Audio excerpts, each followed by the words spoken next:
The telephone rang at 4:17 p.m. in an office overlooking the port of Algiers. Coffee, engine oil, salt, wind. Paul Reynaud picked up. He listened 15 seconds. Then, "Tell the Americans we will need runways." He hung up. That sentence, spoken June 17, 1940, split history. In our timeline, Reynaud resigned. Pétain requested an armistice. But the phone rang 10 minutes later. 10 minutes that changed the century. The French government did not surrender. They evacuated cold, methodical. 300 civil servants, 47 aircraft, 12 crates of gold, the Pasteur Institute library. They flew south, east, south again. Algeria's colonial administration received them with bureaucratic precision. By July 1, the Republic had re-established itself in a former Ottoman palace in Algiers. Hitler waited for a call that never came. Vichy's chair stayed empty. The armistice carriages at Compiègne were prepared, then unprepared.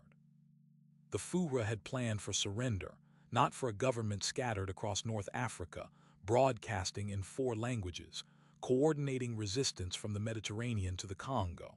Consequences rippled. The French Foreign Legion tripled in a year.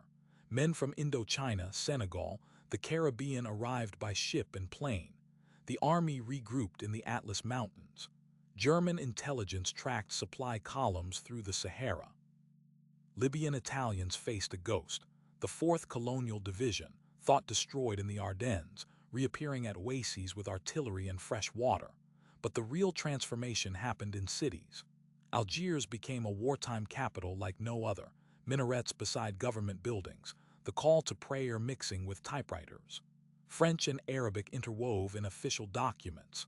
A young bureaucrat named Henry, processing refugee papers, learned the language of his new neighbors. Within 3 years, he helped draft a constitution granting full citizenship to every resident of French Africa. Not idealism. The Republic needed soldiers, and soldiers needed reasons to fight. The war followed a different rhythm. Operation Torch never happened. Allies walked into French ports as friends. The French fleet, intact, furious, sailed from Toulon to Oran in a single night. German forces found the harbor covered by naval guns older than their captains. The battle lasted 4 hours. French ships sank the same German transport used for Crete in our timeline. By 1943, French scientists evacuated from Paris set up labs in the Kasbah. In rooms once housing silk merchants, they developed radar detecting German aircraft at 300 kilometers. British intelligence called it impossible. French engineers called it lunch. D-Day was different.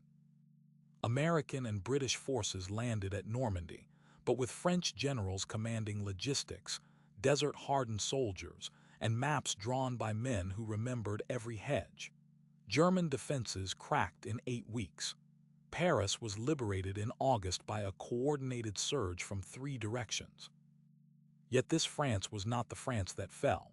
4 years of exile government forced partnership with Algerians, Tunisians, Moroccans, Senegalese. Survival demanded it. The Senegalese sharpshooter who saved a French lieutenant would not accept second-class citizenship. The Algerian clerk who ran an army corps, logistics, would not forget his competence. In 1946, the rebuilt Palais Bourbon housed a parliament. Its first bill, citizenship. The French Union became a federation of equals, not utopia, not perfect, but closer. The senator from Dakar sat beside the deputy from Lyon, arguing about taxes and roads as equals. Without occupation's humiliation, French nationalist movements of the 1950s never found a savage edge. Without defeat's bitterness, the Algerian War became a negotiation, not a bloodbath. The Mediterranean became a French lake, not a ditch. When the Suez Crisis erupted, France brought its African allies to the table. The world heard voices silent for centuries. On a warm evening in 1957, Henry walked to the seawall in Algiers, old now. His children spoke 3 languages. His grandson had been accepted to the Sorbonne. Lights reflected on water. The call to prayer echoed from the mosque. Church bells answered from the cathedral. He had been there the day the telephone rang.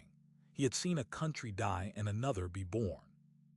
If you have found yourself in this world with me, wondering at its strange contours, you understand why these stories matter. History is not a river, it is a crossroads. Subscribe to walk those roads with us to see where they lead and where they might have led. The telephone is still ringing somewhere. We just have to answer. Until next time.